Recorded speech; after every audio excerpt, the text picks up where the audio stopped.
There is a turning point on the twin flame journey that nobody really prepares you for. The day the divine masculine becomes the chaser. It is not the day he, finally, starts to care. Because deep down he has always felt the same thing you feel. He has just spent his whole life being trained to run from anything that could dismantle the ego he built to survive. It is the moment when the energy between you flips so radically that the man you once almost begged the universe to let you keep becomes the one who is terrified of losing you. You know exactly what this feels like. Because for a long time you were the one doing the chasing. You were the one who sent the last message, who tolerated silences that were impossible to justify, who adjusted yourself to his moods, who carried this connection on your back while he swung between intense closeness and cowardly disappearing acts.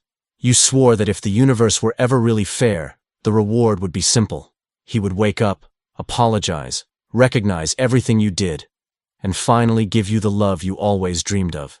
But when the real reversal happens, it looks nothing like the fairy tale ending you imagined. What you are about to hear can completely change the way you understand twin flame dynamics. You are going to understand why the divine masculine becomes the chaser. You will recognize the precise energetic signals that activate this behavior in him. And more importantly, you will learn how to hold this new dynamic without falling back into the old patterns the moment he finally comes toward you. And if you stay until the end of this message, you will discover the secret that depth psychology revealed.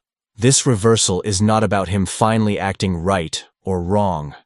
It is about you finally stepping into the energetic position that was always meant to be yours from the very beginning.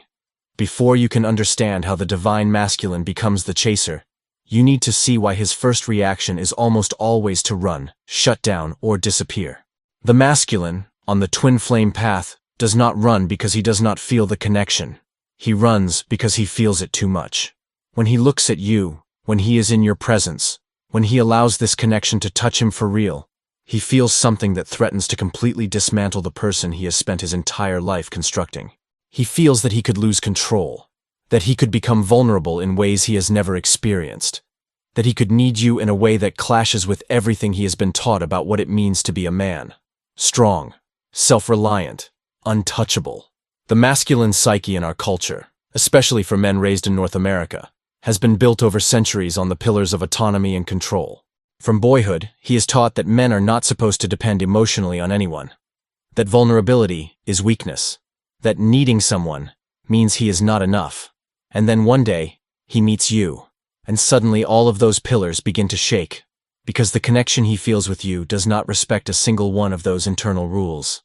You awaken in him emotional and spiritual dimensions he has always denied, always repressed, always been afraid to confront. And his ego's first reaction is not to surrender to that opening, but to defend against it with everything he has. So he runs, not from you as a person, but from what you represent to the structure of his ego. He creates physical or emotional distance. He buries himself in work, in distractions, in a life that looks fine from the outside. Maybe he even gets involved with people who feel safe precisely because they do not awaken this level of intensity in him. And the more you chase him in this phase, the more you try to convince him of the reality of the connection, the more clearly you show him that you need him, the more you unconsciously confirm his worst fear, that he was right to be afraid. Because every attempt you make to move closer is read by his unconscious as proof that if he surrenders, he will lose his autonomy, become responsible for your emotional world, and have to give up who he thinks he is in order to become what you seem to need him to be. Here is what is crucial to understand. No amount of love, patience, understanding, no number of signs from the universe, or proof that you are soulmates will change this pattern as long as you are operating from the frequency of need. The problem is not that he does not recognize the connection. The problem is that recognizing the connection triggers his deepest fears around losing control and losing himself. And your chasing, even if it comes from genuine love, only feeds those fears instead of dissolving them. But there is a turning point on this path where everything flips. And that point does not arrive when you finally convince him of something, when you prove your worth, or when you manage to become perfect enough for him to accept you. This turning point happens when something inside you changes so fundamentally that the frequency you emit is no longer the same. And the divine masculine, who is naturally responsive to energetic fields even if he cannot explain it logically, feels that shift in ways that go far beyond the rational mind. Suddenly, he is no longer feeling pressure coming from you. He is feeling power. He is no longer perceiving need. He is perceiving choice. He no longer feels hunted. He feels invited to rise to the level of what you have become. The energetic shift that turns him from runner into chaser is not a strategy you can fake. It is not a psychological game where you play hard to get, hoping to trigger jealousy or renewed interest. It is a genuine transformation that happens when you finally stop abandoning yourself to win him, and you start choosing yourself as the non-negotiable priority in your own life. It is when you stop living off crumbs of his attention and begin to build a life so rich, so grounded, so deeply satisfying, that his presence or absence no longer dictates your emotional weather. It is when you grow an inner sense of wholeness so solid that his love becomes a beautiful gift, but no longer a matter of emotional survival. This transformation does not happen overnight. It demands that you confront all your abandonment wounds, the very wounds that made you hold on to him even when his behavior hurt you. It asks you to recognize and heal your patterns of codependency that made you believe your value depended on being chosen by him. It requires you to develop a relationship with yourself so deep and so loving that his external validation becomes secondary to the inner validation you cultivate. At its core, it is a process of death and rebirth. The version of you that needed him to feel complete dies, and a new version is born that is complete within herself. On this path, you will meet every kind of inner resistance. Your mind will tell you that if you stop chasing him, you will lose him forever. Your fears will whisper that if you pull back, he will find someone else, and you will regret not having fought harder. Your romantic hopes will insist that if you just hold on a little longer, if you prove your love one more time, he will finally wake up and see what the two of you have. But all those voices are speaking from the old programming, from the old frequency that kept you locked in the runner-chaser loop. And you will need the courage to ignore those voices and trust that there is a completely different way to move through this connection. Real transformation begins when you call all the energy you have been pouring into him back to yourself. When you stop checking your phone every few minutes hoping to see his name on the screen, and instead focus fully on what you want to build with your own life. When you stop dissecting every interaction looking for signs that he is finally opening up, and you start asking a different question. Is this dynamic actually aligned with my standards and my values? When you stop sacrificing your own needs, your own dreams, your own truth in order to become what you think he wants, and start radically honoring who you really are, regardless of how he responds. On an energetic level, here is what happens when you make that genuine shift. You stop broadcasting the frequency of emptiness asking to be filled, and you begin to broadcast the frequency of wholeness inviting co-creation. You stop radiating desperate need that suffocates, and you start radiating magnetic abundance that attracts. You no longer position yourself as someone who is incomplete without him. You become someone who is whole in herself, and can consciously choose to share that wholeness with someone who proves worthy of that honor. And the divine masculine, whose energetic radar is much more sensitive than he likes to admit, feels that change in his body. All at once, when you stop chasing, when you root yourself in your own sovereignty, when you begin to live as if your joy and fulfillment did not depend on him, something extraordinary happens in his nervous system. The part of him that was permanently in fight or flight, permanently creating space to protect himself, starts to relax. The perceived threat is gone. You are no longer trying to catch him, control him, or make him responsible for your happiness. You are no longer sending out signals that if he comes closer, he will end up trapped, drained, or smothered by needs he can never fully meet. Instead, you are emitting something completely different, something that awakens in him an ancient instinct that fear had buried for years. You are now embodying the frequency of a woman who knows her own worth, who has high standards for the kind of connection she allows into her life, who is no longer available for half-truths or half-effort, who is building an extraordinary life with or without him. That frequency activates in him the archetype of the warrior who needs to win something precious, of the king who needs to prove he is worthy of a queen, of the lover who wants to show he can honor and protect what is sacred. You stop being the needy one he has to save or escape from, and you become the powerful woman he has to step up for. And that shift in your energetic position changes everything.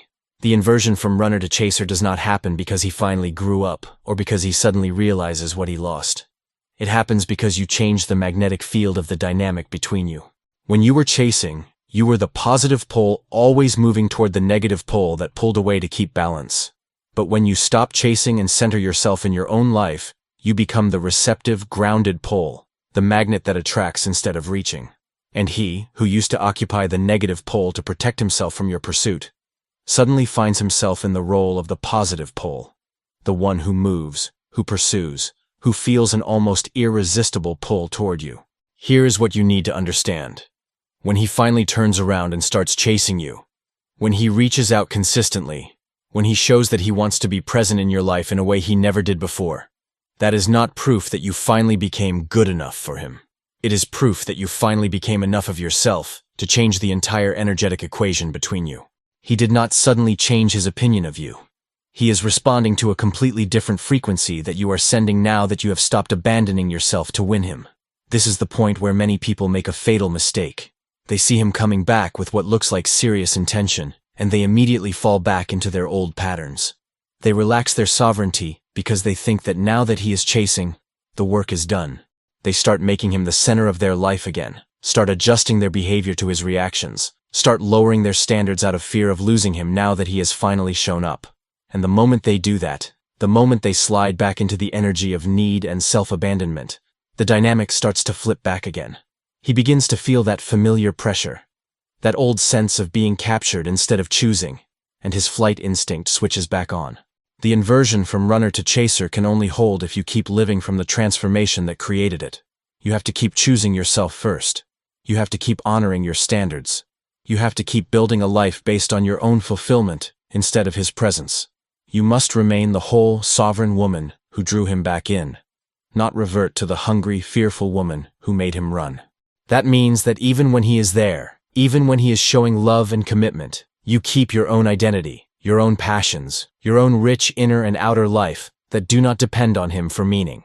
Holding this inversion requires you to grow what could be called detached love, a way of loving deeply without losing yourself. It is loving him fully while loving yourself just as fully. It is surrendering to the connection without dissolving into it. It is being present in the relationship while staying present on your own individual path. It is celebrating his presence while remaining completely at home in your own company. It is allowing deep intimacy while maintaining healthy boundaries. This is a rare skill because it asks for constant awareness and intentional choice instead of automatic reactions based on old wounds. When you manage to hold this balance, when you can love wholeheartedly and still remain sovereign, something almost magical happens in your dynamic. He does not just keep chasing you. He evolves in how he chases you. He is no longer just responding to the magnetic field you created. He is genuinely choosing to build with you. He is no longer in conquest mode, trying to prove something. He shifts into partnership mode, wanting to create something bigger together. He stops seeing the connection as a threat to his autonomy and starts to experience it as something that amplifies who he truly is. This is the beauty of a stabilized inversion. When both of you are operating from your own inner wholeness, when neither of you needs the other to feel complete but both of you choose to co-create, you step into a level of connection that goes far beyond normal relationships. You are no longer stuck in the pattern of chaser and runner, dependent and avoidant, starving and resistant. You move as two complete forces choosing to come together to create something neither of you could create alone. This is the true union of twin flames. Not a fusion where identities disappear, but a synthesis where two integrities harmonize. To reach that place, you need to understand that the inversion from runner to chaser is not the final destination. It is a powerful milestone, a clear sign that you have done major inner work, but it is not the end of the journey. The destination is you becoming so completely yourself, so radically aligned with your own truth, so deeply rooted in your own worth, that how he responds becomes secondary. The destination is a life so rich in meaning, purpose, and joy, that his presence adds to that richness, but no longer defines it. The destination is you becoming a woman who does not need anyone to chase her, because she is already busy chasing her own evolution, her own calling, her own expansion. And when you reach that place, something interesting happens. The inversion you have been longing for, him finally chasing you instead of you chasing him, stops being the main point, because you no longer measure your value by who chooses you or who runs after you. You measure it by who you are becoming, by the impact you are having, by the life you are building. If he chooses to be part of that life, that is beautiful. If he does not, if he goes back to running because he has not faced his own inner work yet, you do not collapse. You do not return to the old patterns of desperate pursuit. You simply keep walking in the direction of your own greatness, trusting that the universe will align you with someone who is ready to walk beside you at that level of consciousness. The deeper truth about this inversion from runner to chaser is that it is not really about him changing. It is about you changing so profoundly that his behavior becomes a mirror of your own transformation. He has always been responding to the frequency you were sending. When you were broadcasting need, he responded with distance. When you began to broadcast wholeness, he responded with approach. In so many ways, he is a mirror of your relationship with yourself.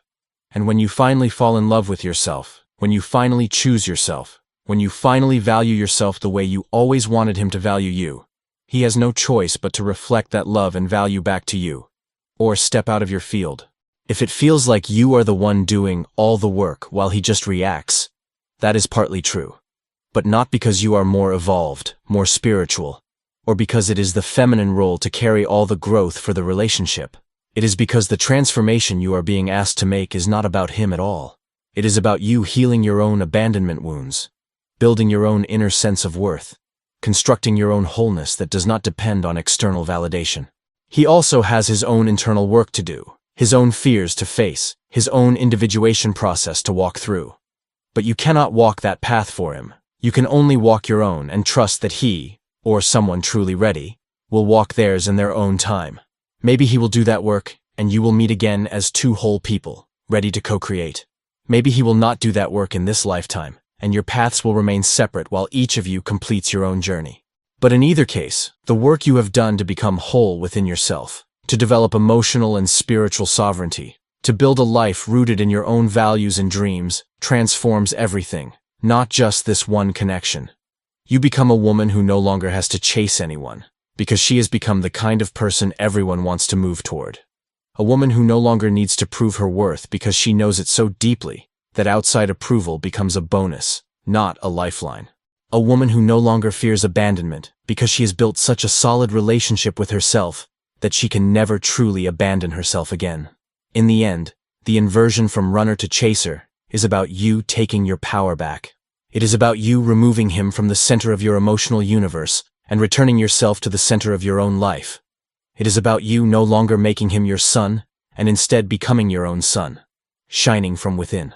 And when you do that, when you truly reclaim that power, he naturally begins to orbit around you, not because you tricked him or manipulated him, but because that is simply how energy works. Wholeness attracts, need repels. It is as fundamental a law as gravity. If you recognized your own story in these words, if you felt as if this message were speaking directly to your soul and to the painful dynamic you have been living, maybe for months or even years, know this: there is nothing wrong with you because you chased, because you abandoned yourself hoping to be chosen, because you put him at the center of your life.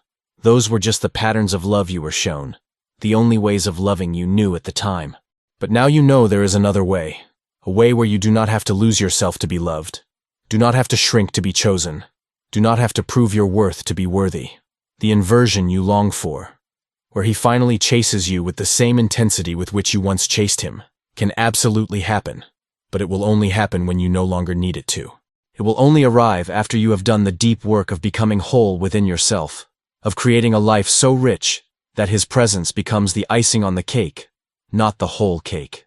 It will only manifest once your relationship with yourself has been so thoroughly transformed that the frequency you send out is no longer frantic need but conscious choice. And when that inversion does happen, you will notice that it does not feel like a victory over him. It feels like a victory over your own limitations, your own fears, your own patterns that once kept you small. If you felt that this message spoke directly to your experience, write in the comments, "I choose my own wholeness," because that is the sign that you have understood. This is not about making him chase you. It is about becoming the woman who does not need to be chased by anyone because she is too busy chasing her own greatness. And if you want practical tools to support this inner transformation that will shift every relationship in your life, there are 2 resources created to walk with you through this process.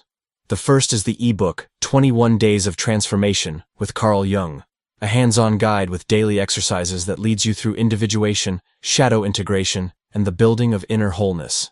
For 21 days, you will work specifically on the wounds and patterns that made you chase instead of attract, that made you abandon yourself instead of choosing yourself. The second is the Soul Survival Manual, created for those days when everything feels too heavy, when you are tempted to go back to your old patterns, and you need grounded, concrete strategies to keep from sabotaging your own rebirth. The links to both ebooks are in the first pinned comment under this video. Thank you for having the courage to look honestly at your patterns and for being willing to do the inner work required to transform them. The inversion you are seeking is closer than you think, but the path to it always begins with you becoming whole in yourself first. We'll talk again in the next video.